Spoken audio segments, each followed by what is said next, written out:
ஒரே நிமிஷம் Senthil. Hello sir, சில நடிகர்களை ப்ரெஸ் மீட்டுக்கு கூட்டிகிட்டு வர்றது கஷ்டமாக இருக்கா? இல்லை, நீங்கள் டைரெக்டாகவே சொல்லலாம். அவர் என்னென்ன கோவளமில் ஷூட்டிங் அங்கேருந்து முடிச்சு வந்துக்கிட்டு இருக்காரு. இப்போ டி நகர் தாண்டிட்டார். இப்போ தான் பேசினார். இந்த மாதிரி எங்களுக்கு வந்து வரிசையாக நீலாங்கரை தாண்டியாச்சு, திருவான்மியூர் தாண்டியாச்சுன்னு எங்களுக்கு செய்தி வந்துக்கிட்டு தான் இருக்குது. ஏன்னா அவருக்கு அங்கே முடிச்சு வர வேண்டிய கட்டாயம் இருக்குது. இன்றைக்கி வந்து என்னென்னா வேற ஒரு பேட்ச் ஒர்க்கு காலையிலேருந்தே சொல்லிட்டு இருந்தார்.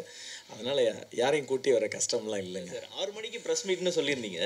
ஸோ இப்போ மணி சார் நிறைய நடிகர்கள் ப்ரெஸ் மீட்டே வைக்கிறது இல்லை. அப்போ இதை வச்சு அவர் வரேன்னு சொல்லும் போது நம்ம இல்லை, அதுதான் பொதுவாக எல்லாத்தையுமே தான் கேட்கலாம். அது இல்லை பொதுவாக வந்து இவர்கிட்ட கேட்கக்கூடாதுல்ல. நம்ம இவர் ஹீரோ பற்றி நம்ம கேட்கலாம். இயக்குனராக இருக்காங்க. இவர் ஹீரோ பற்றி நம்ம இவர் கேட்கலாம். சிம்பரியம் சார், சொல்லுங்கள். உங்கள் 20 வருஷம் ஆகிட்டு நீங்கள் இது வரைக்கும் 5-6 படம் தான் எடுத்திருக்கீங்க. உங்களுடைய காமெடி சீனும் ஒவ்வொருத்தரும் 100 தடவை 200 தடவை 300 தடவை அவ்வளோ ரசித்து நம்ம கேட்டிருக்கோம். ஏன் இவ்வளோ இடைவெளி, என்ன காரணம்? இல்லை, அதெல்லாமே சூழல் தான் சார். அப்புறம் 6 இல்லை 8 சார், இது 8th ஃபில்மு. அண்டு என்னென்னா சில நேரங்கள் நம்ம என்ன தான் நம்ம ஒர்க் பண்ணிகிட்டு இருந்தாலும் அதனுடைய அமைவு அதனுடைய கையில் தான் இருக்குது. நாம் ஹார்ட் ஒர்க்கர், நம்ம ஸ்பீடு என்ன சொன்னாலும். ஸோ நானுமே வந்து அதை ஃபாஸ்ட்டாக பண்ணுறதுக்கு தான் ட்ரை பண்ணுறேன். ஆனால் ஒரு ப்ராஜெக்ட்டுக்குள்ளே போன பிறகு அது நம்ம உள்ளே இழுக்குது. அப்புறம் அதில் அடிக்ட் ஆயிடுவோம். அதை வந்து ஒரு ஃபுல்லாக ஃபினிஷ் பண்ணணும் அப்படின்றது. நம்ம வந்து இந்த ரிலீஸ் தேதி போட்டு பண்ணுற அந்த ஸ்பீடுக்கு இன்னும் பழகிடுவேன் சார். சார், டேரக்டர் சார், எல்லோரும் கோட் அப்டேட் எதிர்பார்த்துட்டு இருக்கப்போ நீங்கள் போட்டை கொண்டு வந்து நிறுத்துறீங்களே, ஏதாவது விசேஷமாக? இல்லை சார், அது நாங்கள் வந்து இயல்பாக வந்தது தான். ஆக்சுவலி வந்து எலெக்ஷன் சமயத்துலேயே நாங்கள் முடிச்சிட்டோம் படத்தை. அப்புறம் வந்து ஒவ்வொன்றா சொல்லி தள்ளி வந்துக்கிட்டே இருந்தது. முதல்ல எலெக்ஷன் முடியட்டும்னோ, அப்புறம் வந்து பெரிய படம் 2 வருதுன்னாங்க. ஸோ ஒரு வழியாக எங்களுக்கான ஒரு ஃபிகருக்கு எந்த இடத்துல கிடைக்குமோ அதுக்காக தான். மற்றபடி கோட்டோடையோ நாங்கள் அதை வந்து போட்டுன்னு கொண்டு வரணும்னு ஒன்றும் இல்லைங்க. சிம்புதான் சார், ஆக்சுவலாக இது வந்து தழுவல், உண்மையோட தழுவல் அப்படின்னு சொல்லி ஒரு இது வந்தது. பட் ஆனால் லைஃப் ஆஃப் ஃபை அப்படின்னு சொல்லிட்டு அது போட்டில் அந்த புலி கூட இருக்கிறது இருக்கும். அதோடைய தழுவலாக இருக்குமா, இல்லை உண்மையாலுமே? ஆகஸ்ட் 2 ரிலீஸ் பார்த்தீங்கன்னா உங்களுக்கே தெரிஞ்சிடும். ஏன்னா நீங்கள் வந்து இது வந்து டோட்டலாகவே நம்மளுடைய கல்ச்சரில் அந்த சமயத்தில் நடந்தது. இது ஒரு உண்மை சம்பவம் அப்படின்றது. என்னுடைய ஃப்ரெண்டோட வீட்டில் அவங்களுடைய தாத்தா அவங்க சொல்லும்போது சொன்னது தான் இந்த இன்சிடெண்ட். என்னென்னா, ஜப்பான் வந்து சென்னையில் பாம்பு போடுறதுக்காக அதெல்லாம் சமயத்தில் வரும்போது இன்றைக்கி நைட் பாம் அப்படின்னோட ஒவ்வொருத்தருக்கும் அவங்கவுங்க பாட்டு இருக்கும்ல. கார் இருக்கவங்க எடுத்துகிட்டு செங்கல்பேட்டை தாண்டுற மாதிரி போட் இருக்கவங்க எடுத்துகிட்டு நடுக்கடலுக்கு போயிடுவாங்க அப்படின்னு. ஸோ அதுலேருந்து க்ரியேட் ஆனது தான். நீங்கள் உள்ளே பார்க்கும்போது தெரியும். அதில் வந்து மொத்தமே 3 பேர் லைஃப் ஆஃப் ஃபைல், இதில் 10 பேர் இருக்கும். இதை விட என்ன டிஃப்ரென்ஸு? இதில் இன்னொன்று, போட்டு கீழே வந்து நெய்தல் கதை அப்படின்னு போட்டிருக்கீங்க. இப்போது பார்த்தீங்கன்னா வைரமுத்து சார் ஒரு ஆடியோ லைன்ஸில் வந்து ஏன் தமிழில் வைக்க மாட்டீங்கன்னு ஒரு ஆதங்கப்பட்டார். அதே போல் இப்போது தமிழ்நாடு முதலமைச்சர் வந்து வணிகங்கள்லாம் தமிழில் பேர் வைங்க அப்படின்னு சொல்லி இது பண்ணிட்டாரு. ஏன் அதை போட்டுன்னு கொண்டு வந்திருக்கணும்? வேறு ஏதாவது படகு? இல்லை, அப்படி இல்லை. இது வந்து இப்போ நீங்கள் ஒரு நேஷனல் லெவல் ரீஜியனுக்கு கொண்டு போகும்போது ஒரு காமன் நேம் தேவைப்படுது. ஆக்சுவலி இந்த படத்துக்கு நாங்கள் ஃபஸ்ட்டு வச்சுருந்த தலைப்பு வந்து பக்கிங்ஹாம் வீரனும் பரதேசியின் பேரனும் அப்படின்னு. ஸோ பட் என்னென்னா அது வந்து எங்களுக்கு வந்து சில மார்க்கெட்டிங்காக போகிறப்போ இதோ சொல்லும்போதோ இது தமிழுக்கு ஓகே அப்படிங்கும்போது நம்ம இது ஒரு ஓடிடிலேயோ அடுத்து நம்ம ஸ்டேஜ் போகிறப்ப அதுக்கு ஒரு புல்லிங் தேவைப்படுது. அதுக்காக தான் வச்சோம். அதனால தான் கீழே ஆத்மார்த்தமாக நெய்தல் கதைன்னு ஆசை தீர வச்சுக்கிட்டோம். சார், அடுத்து மருதம், முல்லை அதெல்லாம் எதிர்பார்க்கலாமா? கண்டிப்பாக சார். சார், ஒரு நிமிஷம் செந்தில், ஒரு நிமிஷம் மைக்குள்ள. சார் சார், நீங்கள் முடிச்சிடறேன், அப்புறம் கொடுத்துட்றேன். என்னென்னா, இப்போ ஒரு ஆர்டிஸ்ட் எடுத்து படம் பண்ணுறதே பெரிய விஷயம், சரிங்களா? பெரிய ஹால் எடுத்து பண்ணாலுமே ஆர்டிஸ்ட்குள்ளே வந்து சின்ன பிரச்சனை வரும். யார் ஃபஸ்ட் சீன் செகண்ட் சீனுன்ட்டு. ஏன்னா நீங்கள் ஒரு டேரக்டர் ஒரு போட்டில் அத்தனை பேர் வச்சு படம் பண்ணியிருக்கீங்க, சரிங்களா? உங்கள் மேலே யார் கோவப்பட்டா, எந்த ஆர்டிஸ்ட் கோவப்பட்டிருப்பாங்க? கண்டிப்பாக கோவப்பட்டிருப்பாங்க. ஏன்டா எடுத்துன்னு வந்து அங்கே எடுத்துன்னு வந்து சாவடிக்கிறாருன்னு சொல்லியிருப்பாங்க, இல்லை கிண்டல் பண்ணியிருப்பாங்க. அந்த இடத்துல உங்களுக்கு என்ன மனநிலை இருந்தது? இல்லை, இதில் பிரச்சனை என்னென்னா, யாருக்குமே கடல் பற்றி தெரியாது. நான் எப்படி போய் உள்ளே சிக்கிக்கிட்டேனோ அது மாதிரி என்னை நம்பி வந்து சிக்கிக்கிட்டவங்க தான் அவங்களும். நான் தான் சொல்கிறேன்ல, நான் டேபிளில் உட்காந்து எழுதும்போது அப்படியே நம்ம படித்த நாவல்கள், பார்த்த படங்கள் அப்படியே பேசிட்டு நம்மளுக்கு ஒரு ரம்யமான கடல் தெரியும் அப்படி இந்த ஆளை மட்டும் அடிக்கணும். கடைசியில் போய் உள்ள அந்த ரம்யமான கடலை தேடி போகிறதுக்கு நம்ம வந்து வாந்தி எடுத்து உள்ளே போய் நிற்க வேண்டியிருக்கு. ஸோ இது வந்து என்னென்னா, எனக்கு எப்படி தெரியாதோ அது மாதிரி இவங்களுக்கும் தெரியாது. அதனால் இவங்க செஞ்ச ஒரே தப்பு என்னை நம்பி வந்தது. அதனால உள்ளே போய் யாரையும் குறை சொல்ல முடியாது. நான் ஒரு மீனவராக இருந்தால் தான் இவங்க என்கிட்ட கோச்சிக்குவாங்க. நானே போய் முதல்ல உள்ளே விழுந்து பாதியில் எந்திரிச்சு என்னை 2 பேரை தூக்கி விட்டு நான் ஒரு தடவை அடிபட்டோடனே இவங்க என்கிட்டே பேச மாட்டாங்க, அவ்வளோதான். ஸோ அதனால் வந்து யாருக்கும் ஏற மேலேயும் இது. பட் ஆர்டிஸ்ட்டை பற்றி சொல்கிறதுல வந்து என்னென்னா, என்னதான் இருந்தாலும் நாங்கள் பின்னால் நிற்கிறவங்க டெக்னீஷியன்ஸ். ஸோ நம்மளுக்கு வந்து மைண்டு சில சமயம் அப்செட் இருந்தாலும் இன்னொரு மாதேஷ் டக்குன்னு கேர் பண்ணிக்குவாப்பில், சரி நான் பார்த்துக்கிறேன் சார் சொல்லிட்டு போய் எங்கேயாவது ஒரு இடத்துல சாஞ்சிடலாம். பட்டு இவங்களுக்கு எது பண்ணாலும் அது கேமராவில் தெரிஞ்சிடும். அப்போ இவங்க தங்களுக்குள்ளே ஏற்படுற அந்த நாபிக்கவலத்திலேருந்து வர்ற வாந்தியை அடக்கி அதுக்கு ஒரு போராட்டம் பண்ணி, இன்னும் சொல்லப்போனால் அவங்க லைட்டாக ஸ்டார்ட் பண்ணி விட்டாங்க. உள்ளே எனக்கு ரொம்ப நாளாக உள்ளே ஏதாவது காமெடி பண்ணிகிட்டு இருப்பாங்க, சிரிச்சிட்டு இருப்பாங்க. எனக்கு அது சுத்தமாக பிடிக்காது. சரி ரைட்டு, அவங்களுடைய மூடுக்கு ஏதோ பண்ணுறாங்க. அதேமாரி அதுக்கு பேர் யோகி கிச்சன்னே பேர் வச்சுருந்தேன். அவர் ஏதாவது ஒன்று கொண்டு வந்துக்கிட்டே இருப்பார், எல்லாரும் மொக்க போடுவாங்க. நம்மளுக்கு இங்கே நம்மளுக்கு கண்ணில் பார்க்குறப்ப தெரியாது, மானிட்டரில் பார்க்குறப்ப, ஏன் டப்பிங்கில் வந்து பார்க்குறோம். ஒரு எமோஷனல் சீனில் ஆட்சிக்கு வந்து வாயில் பனங்கிழங்கு ஒட்டியிருக்கு, அந்த ஷார்ட்டே யூஸ் பண்ண முடியல. ஸோ இதெல்லாம் என்னென்னா, நான் அவங்க கூட போய் உட்காந்து ஒரு க்ளோஸ்அப் ஷாட்டுக்கு உட்காரும்போது ஹெவி வேவ். அப்போ தான் தெரியுது நம்மளுக்கு அடுத்த 5வது நிமிஷத்தில் ஒரே கான்சன்ட்ரேஷனில் இருந்தால் மைண்டு போயிடுது. அவங்க தங்களை டிவியேட் பண்ணிக்கிறதுக்காகத்தான் இவ்வளவும் பண்ணியிருக்காங்க. அந்த டிவியேஷன் இல்லாமல் எல்லாரும் புத்த பிச்சு மாதிரி உட்காந்துருந்தா 10 நிமிஷம் கூட இருக்க முடியாது. ஸோ அந்த இடத்துல தன்னை அடாப்ட் பண்ணிக்கிறதுக்காக அவ்வளவு போராட்டங்கள், அதுக்கு என்னென்னமோ ஒன்றுமே இல்லைன்னா அவங்க யாராவது ஒரு ஆள் பேசி அதுக்கு ஒரு கமெண்ட் சொல்லி இந்த உலகத்தை பற்றி என்ன நினைக்கிறேன் ஏதோ ஒன்று போயிட்டுருக்கும் உள்ள. அதுக்கு காரணமே அதுதான். ஸோ அதனால் ஆர்டிஸ்ட் யாரும் ஒன்றும் எனக்கு தெரிஞ்சு யாரும் என்னை டைரெக்டாக திட்டலை. சார் சிம்பு சார் இங்கே சார் ஒரு நிமிஷம் அண்ணன் மைக் வாங்கிக்கோங்க. மைக் இல்லைங்க, உங்களுக்கு கேட்கல பின்னாடி. சார் சிம்பு சார் சொல்லுங்க சார். வாழ்த்துக்கள் சார். ட்ரெய்லர் பார்த்தோம், வெரி விஷுவல் ட்ரீட்டாக இருந்தது. நல்லது சார். இந்த 1943 இந்த 2ஆம் உலக போகிற அந்த டீட்டெயில்ஸ் எப்படி, எவ்வளோ நேரம் அது தரையில் இருக்க போகிறது, இந்த கதை ட்ராவல் லெவலில் இருக்க போகுது? எனக்கு வந்து அது ஒரு சின்ன, அதாவது ஒரு ஆர்என்டியாக எடுக்கும்போது வந்து கம்ப்ளீட் வேர்ல்டு வார், அதான் நான் முதல்ல சொன்ன மாதிரி சுதந்திர போராட்டத்தில் வந்து தமிழகத்துக்கு பங்கே கிடையாதுன்ற ரேஞ்சில் தான் பொதுவாக இந்திய வரலாறு எழுதப்படுது. பரவாயில்ல, அது இருந்தாலும் நம்மளுடைய தகவல்களை வச்சு பார்க்கும்போது இதில் இருக்க டீட்டெயில்ஸ் அவ்வளோ அபிமிருதமாக இருக்குது. ஏன்னா நான் முதல்ல வந்து ஊவேசாவை பற்றின ஒரு டீட்டெயில்ஸ் எடுத்திருந்தேன். அதுக்கப்புறம் வந்து M10 அது ஒரு பயங்கரமான இன்சிடென்ட் 1914 அதுக்கப்புறம் வந்து ராமானுஜன் பற்றி ஒரு ஸ்டோரி இது பண்ணியிருந்தேன், கணித மேதை ராமானுஜன். இது எல்லாத்துலேயுமே வந்து நம்ம அவ்வளோ கஷ்டப்படுறோம், அவ்வளோ கடந்து வர்றோம், ஆனால் இது எதுவுமே சொல்லப்படலை. அப்போ எனக்கு என்னுடைய ஃப்ரெண்டோட வீட்டில் அதை சொன்னபோது இதை வந்து கைனேஜ் பண்ணலாம்னு நான் என் ஃப்ரெண்டு ஸ்ரீ கணேஷ் அண்டு ஜெயராஜ், அதுக்கப்புறம் வந்து இதில் கரந்தேல் ராஜேஷ், சத்ரியன், என்னுடைய கோ டைரக்டர் கருப்பசாமி, ராஜாராம், இந்த மாதிரியான எல்லாமே சேர்ந்து அந்த இடத்துல உருவாக்கணும். R&D நிறைய இருக்கலாம், பட் வந்து என்னென்னா அந்த கதைக்களம் நம்மளுக்கு, ஏன்னா இப்போ நம்ம அதை எடுக்க முடியாது, ஏன்னா செல்ஃபோன் இருக்கும், உள்ளே போய் என்ன வேணாலும் பண்ணலாம். ஸோ அந்த கதைக்களத்தில் எல்லாமே இருந்தது, துடுப்பு இருந்தது, அந்த அந்த அந்த எங்களுக்கு கதைக்கு தேவையான எல்லாமும் அதில் கிடைச்சதுனால அதில் பண்ணோம். இதில் வந்து நிலத்தோட பர்சன்ட் ரொம்ப கம்மியாக தான் இருக்கும், ஆல்மோஸ்ட் ஒரு 80-85% வந்து கடலில் தான் இருக்கும். சிம்பு சார் சொல்லுங்கள் சார். கடல் மீன் மத்தியில் பிராமீன் எப்படி வந்துச்சு, படம் ரிலீஸ் ஆச்சுன்னா ஏதாவது சர்ச்சைகளை ஏற்படுத்துமா? இல்லை, அது நீங்கள் படம் பாருங்கள், அப்படியான ஒரு விஷயம்லாம் இருக்காது. ஏன்னா இதில் வந்து நாட் ஓன்லி உங்களுக்கு அது மட்டும் தெரியுது, இதில் வந்து ஒரு மலையாளி இருப்பார், ஒரு தெலுங்கு பொண்ணு இருக்கும், ஒரு நார்த் இந்தியன் சேட்டு இருப்பார், ஒரு சவுத்துலேருந்து வந்த முத்தையான்ற ஒரு கேரக்டர் இருக்கும். ஸோ இப்படியான பல கலவைகளில் அதுவும் ஒன்று, அவ்வளோதான்.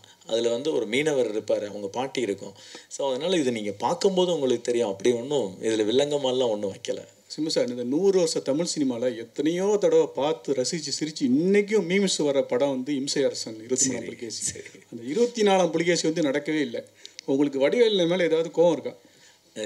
அதெல்லாம் ஒன்றும் இல்லை. அது வந்து சில விஷயங்கள் வந்து இப்போ அதான் நான் சொல்கிறேன்ல, நான் எப்படி டேபிளில் உட்காந்து யோசித்து இன்றைக்கி வந்து அது ஒரு காட்சிப்படுத்தப்படுதோ, நம்ம வந்து முயற்சி பண்ணலாம். அது நடக்கிறதும் நடக்காததும் வந்து பல விஷயங்கள் சம்மந்தப்பட்டது. ஸோ அது நடந்திருந்தால் ரொம்ப நல்லாயிருக்கும், நடக்கணுன்றதான் என்னுடைய விருப்பம். அது ஏன்னா நிறைய பேருக்கு எங்களை தாண்டி அது கண்டிப்பாக தமிழக மக்களுக்கே ஒரு இழப்பு தான். நடக்கும் நம்புகிறேன். அது என்ன நடக்கலாம்ங்கிறது வருத்தமாக இருக்கா சார் உங்களுக்கு? இல்லை அப்படி இல்லை, நீங்கள் அப்படி பார்த்தா நான் என் மைண்டுக்குள்ளே வச்சுருக்கேன் எத்தனையோ கதை நடக்கல, அதுக்காக நம்ம வருத்தப்பட்டுட்டு இருக்க முடியுமா? So it's a part of game. ஏன்னா இங்கே வந்து சில நேரங்களில் நம்ம வந்து ஃபுல் டிராஃப்ட் எழுதி ஷூட்டிங் அளவுக்கு கொண்டு போயிடுவோம், அதேமாதிரி ஒரு படம் வரும், அப்படி தூக்கி ஓரமாக வச்சுருவோம். ஸோ இது என்னென்னா நல்ல சப்ஜெக்ட் வரலான்ற ஒரு கிரியேட்டராக ஒரு ஆதங்கம், அவ்வளோதான். மதுமிதா மேடம், நீங்கள் இந்த ட்ரெய்லரில் ஆச்சி மனோரமாவை வந்து பேசியிருந்தீங்க. ஆட்சிக்கெலாம் அவ்வளவு காமெடி, அவ்வளவு படங்கள், அவ்வளோ ட்ராக் கிடச்சிது. இப்போல்லாம் பெண் காமெடின்னு உங்களுக்குலாம் கிடைக்கிறா? உங்களை பார்த்தே எங்களுக்கு ரொம்ப நாள் ஆகிட்டு. ஆட்சிக்கு வந்து நிறைய ஸ்பேஸ் கொடுத்துருந்தாங்க. அப்போது நிறைய அவங்கள வச்சு நிறைய கதை எழுதினாங்க. அப்போ வந்து பார்த்திங்கன்னா நிறைய சினிமாக்கள் வந்து முழுக்க டைரக்டர் கையில் இருந்தது, ப்ரொடியூசர் கையில் இருந்தது. இப்போ வந்து கொஞ்சம் ட்ரெண்டு மாறி இருக்கு இல்லையா? அதனால் எனக்கு வர படத்தில், எனக்கு வர கதாபாத்திரத்தில் என்னால் முடிஞ்ச அளவுக்கு பெஸ்ட்டாக பண்ணுறேன். இன்னமும் இந்த படம் பார்த்துட்டு என்னை ஒரு டிஃப்ரெண்ட் ஜானரில் நடிக்க வச்சுருக்காரு சிம்புதேவன் சார். ஃபஸ்ட்டு என்னை ஒரு வித்தியாசமான சாயலில் காட்டின சிம்புதேவன் சாருக்கு நன்றி. அண்ட் இந்த படத்தில் நான் சொல்ல மறந்த ஒருத்தர் இருக்கார், மிஸ்டர் பேல் கருப்புசாமி சார். சாரி, அவரும் வந்து சின்ன சின்ன நுணுக்கங்கள்லாம் சொல்லி கொடுத்துருந்தாரு. ஸோ இந்த படம் மூலமாக அந்த இடத்த நம்ம அவங்களோட இடத்தெல்லாம் பிடிக்கவே முடியாது, அட்லீஸ்ட் அவங்க பாதையில் நடக்கணும்னு ஒரு சின்ன ஆசை, அது நடக்கும்னு நினைக்கிறேன். எழுதுகிறவங்க இனிமேலும் நான் எங்களை மாதிரி நீங்கள் கேட்டிங்க ஏன் நீங்கள் வரதே இல்லைன்னு. ஸோ ஸ்கிரிப்ட் ரைட்டர்ஸ் கிட்ட தான் இருக்குது, கொஞ்சம் பார்த்து வேறு எது சொல்கிறது. சிம்பு சார் இங்கே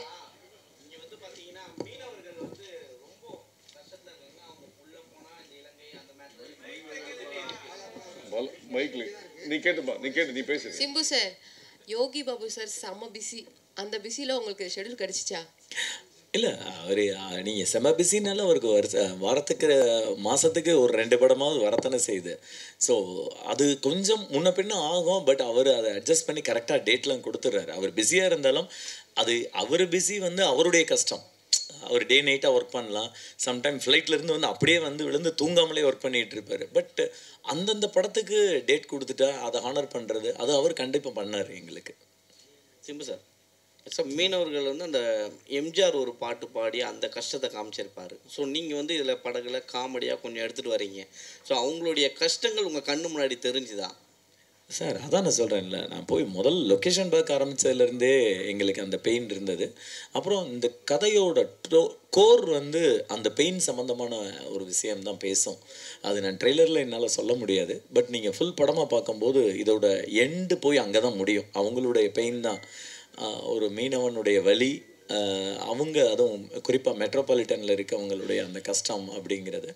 ஸோ கண்டிப்பாக வந்து எங்களுக்கு எல்லாருக்குமே, ஏன்னா இவர் பேசும்போது சொன்னார்ல நம்ம கேமராமேன், ஏன்னா அங்கே எங்களுக்கு எத்தனை பேருக்கு நீச்சல் தெரியும் தெரியாது எல்லாமே தெரியும். ஏன்னா கடலுக்கும் நம்மளுக்கும் சம்மந்தமே இல்லை, நாம் ரொம்ப சொகுசாக இங்கே தரையில் வாழ்ந்துட்டு இருக்கோம்.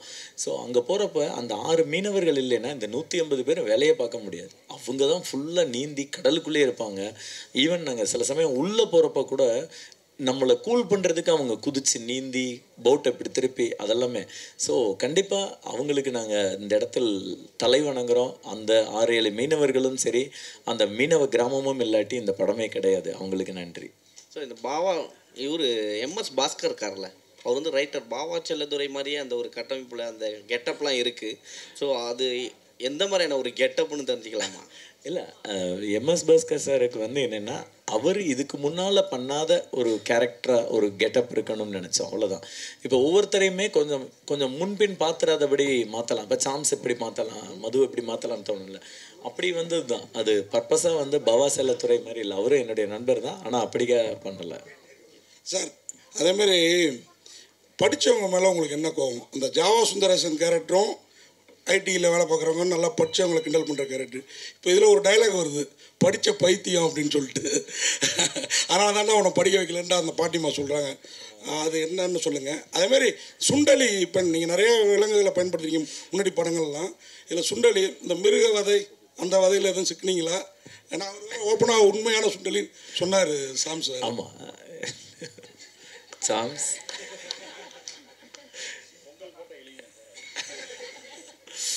இல்லை, அதில் வந்து ஒரு நாங்கள் வந்து ப்ராப்பராகவே நான் முதல்ல ஃபஸ்ட்டு கேள்விக்கே முதல்ல சொல்லிடுறேன். ஜாவா சுந்தரேசன் அப்படிங்கிறது வந்து அந்த கட்டமைப்பில் அன்னைக்கு இருந்த ஒரு கேரக்டரோட உருவகப்படுத்துறது. இப்போ வந்து நீங்கள் அதை கரெக்டாக சொல்லணும்னா ஒரே லெவலில் படிப்போம், காலேஜில் ஒன்றா ஃப்ரெண்டாக இருப்போம். கெமிஸ்ட்ரியில் இருப்பான், ஃபிசிக்ஸில் இருப்பான், கம்ப்யூட்டர் சயின்ஸில் இருப்பான், தமிழில் இருப்பான். பட் கம்ப்யூட்டர் சயின்ஸில் இருந்தவனுக்கு அந்த ஓப்பனிங்க்கு மேலே போகலாம். இவங்கெல்லாம் 10,000 வாங்குற இடத்துல அவங்களுக்கு 40, 70, 1 லட்சம் இப்படி அந்த ஹைக்கு வந்து நீங்கள் வந்து மறைக்க முடியாது. ஏன்னா ஒவ்வொரு வீட்லேயுமே அது நடந்தது. என்னோடய ஃப்ரெண்டோட வீட்டில் அவங்க அண்ணனுக்கும் தங்கச்சிக்குமான சண்டையாக தான். அவன் பாவம் 8,000 வாங்கிட்டு இருந்தான். அந்த பொண்ணு கிட்டத்தட்ட 50,000 தாண்டி.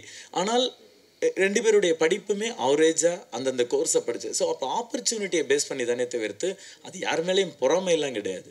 ஸோ அதை எக்ஸாகரேட் பண்ணி, ஏன்னா சமுதாயத்தில் எல்லார் வீட்லேயும் நடந்த சண்டை அது, எல்லார் வீட்லேயும் நடந்த சந்தோஷம் அது. ஸோ அதை வந்து கேரக்டராக பண்ணணும்னு தான் பண்ணோம். மற்றபடி இதில் ட்ரெய்லர் பார்த்துட்டே வந்து படித்தவங்களுக்கு மேலாம் நான் எதிரியான்னு கேட்டேன். இப்படி படம் ஃபுல்லாக பார்த்தீங்கன்னா தெரியும்.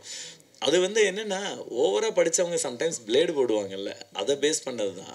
அவங்க எல்லாத்தையும் கொட்டிடணும், தனக்கு தெரிஞ்சதெல்லாம் காமிச்சிடணும்னு உணர்ச்சி வசப்படுறது அதுதான். மற்றபடி நாங்கள் வந்து ப்ராப்பராக டாக்டர் வச்சு அந்த இலக்கி வந்து ஒரு அனிமல் வெல்ஃபேர் போர்டில் இருந்து அவங்க வந்து பார்த்து இப்படிலாம் தான் பண்ணது.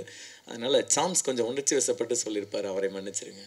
சிம்பு சார், எப்பவுமே வந்து நாங்கள் சிம்புதேவன் படம்னாவே நாங்கள் பேனர் பார்ப்போம். என்னென்னா சிம்புதேவன் இயக்கத்தில், சரிங்களா, அப்புறம் வடிவேல் நடிக்கும் தான் போட்டிருக்கீங்க. இதில் என்ன சார் வந்து யோகி பாபுவின் சிம்புதேவனிஸ் போட்டிருக்கீங்க? ஏன்னா இது வற்புறுத்தலின் காரணமாக போட்டிருக்கீங்களா? ஏன்னா வடிவேலை விட அவர் கொஞ்சம் பெரிய ஆள் ஆயிட்டுன்னு சொல்லிட்டு அவர் போட்டிருக்கீங்களா?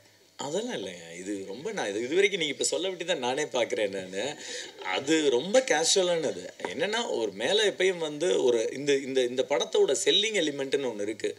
ஸோ அப்போ அப்படி வரும்போது பிரபா பிரேம்குமார் ப்ரெசன்ஸ், அதுக்கப்புறம் யார் இருக்கான்னு அதையும் கீழே போய் வந்து நம்ம போட்டோம்னா தெரியாதே அப்படின்ற ஒரு மார்க்கெட்டிங் ஸ்ட்ராட்டஜி தாண்டி அதில் ஒன்றுமே கிடையாது.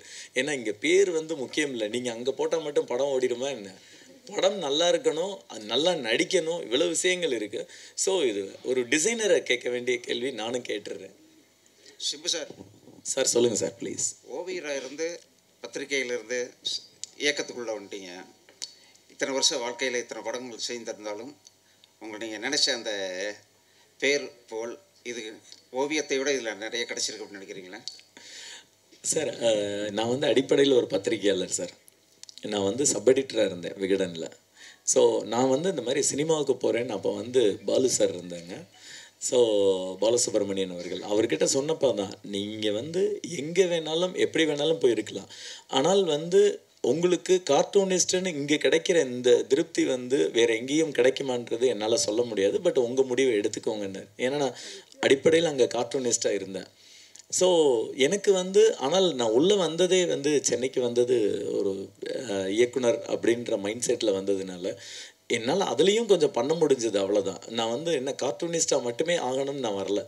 அதனால எனக்கு இந்த எண்டில் நான் இது ஒரு பயணம் தான். இதுவும் எனக்கு இன்னும் நான் எவ்வளோ தூரம் போகணும் என்னென்னலாம் தீர்மானிக்கல. ஒரு பழமொழி சொல்லுவாங்கள்ல, வடக்கு நோக்கி போக வேண்டியவன் தெற்கில் வெகு தொலைவு நடக்க வேண்டும்னு. நான் இன்னும் தெற்கில் நடந்துக்கிட்டு இருக்கேன், போய் ரீச் ஆவேன்னு நம்புகிறேன். மதுமிதா மேடம், நீங்கள் பேசுகிறப்போ நீங்கள் பேசுகிறப்போ என் கூட நடித்தவங்கெல்லாம் ஹீரோ ஆகிடுவாங்க பேர்லாம் சொன்னீங்க. உங்கள் கூட நடித்து நிறைய படத்தில் நடித்த சாம்சங் ஹீரோ ஆகிட்டாரு. 2 படம் நடிச்சிருக்காருங்க. அதான் ஹீரோ ஆகிட்டாரு. அவர் பேரை சொல்லவே இல்லையே. அது மறந்துட்டு நீங்க வந்து வருத்தப்பட்டேன். இப்ப சொல்லிடுறேன். 2 படம் நடிச்சிருக்காருங்க, அவரும் ஹீரோவா நடிச்சிருக்காரு, ஜுஜுபின்னு. பட் எனக்கு எப்போ அந்த ராசி வரும்னு தெரியல, யார் கூட நடிச்சா நான் ஹீரோயின் ஆவேன்னு தெரியலங்க. அதே மாதிரி நீங்க இப்ப நடிப்பு கம்மி பண்ணது குழந்தை இந்த விஷயங்களாலயா? ஏன்னா நாங்க ரொம்ப உங்களை ஆட்சிக்கு அப்புறம் எதிர்பார்த்தோம் அந்த பொண்ணு சொன்ன மாதிரி. இல்ல சார், நான் நிறைய படங்கள் நடிச்சிருக்கேன். கொரோனாவால சில படங்கள் இன்னும் ஸ்ட்ரக் ஆயிருக்குன்னு உங்களுக்கு தெரியும். அண்ட் வந்து குழந்தை பிறந்ததாலையும் ஒரு காரணம் இருக்கு சார். நன்றி. சிம்பு சார், சார் காலையில் ஆடியோ லஞ்ச்லேயும் ஹீரோ வரலை. அதே அவங்க மேடையில் இருக்க ப்ரொடியூசர்லேருந்து எல்லாருமே மாறி மாறி பேசிட்டு இருந்தாங்க. ஓகே, இப்பயும் ஹீரோ இல்லை நீங்கள் இப்போ பாருங்க, அந்த சர்ப்ரைஸ் உங்களுக்கு வரும். வந்துக்கிட்டாரு, நாங்கள் சொல்லிகிட்டே இருக்க மாதிரி இன்னும் சில நிமிடங்களில் நுழைவார். இல்லை இது வந்து இவங்களா பேசிட்டு இருக்க, அதனால பேச்சு நீடல. பத்திரிகையாளர் உங்களை நீங்க கேள்வி கேட்ட மாதிரி எல்லாரும் கேள்வி கேட்கறதுல தான் இருக்கு. இப்ப இல்ல அதுக்கு தான் நான் சொல்றேன். அவருக்கு தெரியாது, எனக்கு தெரியும். இப்பதான் யோகி பாபு பேசினாரு. கேகே நகர் தாண்டிட்டாரா, நீங்க சாப்பிட்டு முடிச்சு போறதுக்குள்ள உங்களை பார்த்துட்டு தான் போவாரு. மெயினாவா பாலா பார்த்துட்டு போறேன்னு சொன்னாரு. கேள்விகள் இருக்கு, அதனாலதான் சொன்னேன். இல்ல மேடை இருந்தா நிறைய கேட்கலாம். இல்ல அவரு வந்து நான் ஜாயின் பண்ணிக்கிறேன், யாரையும் வெயிட் பண்ண வைக்காதீங்க, ஆல்ரெடி 8:30 மணி ஆயிடுச்சு, சாப்பிட சொல்லிடுங்க, எல்லாரையும் பார்த்துட்டு போறேன்னு சொன்னாரு. அதனால வந்திருந்து ஊக்கப்படுத்திய அனைவருக்கும் நன்றி, வணக்கம். மிக்க நன்றி. ஜினேந்திரன் அண்ணா சார், நவனீத் சார் உட்காருங்க சார்.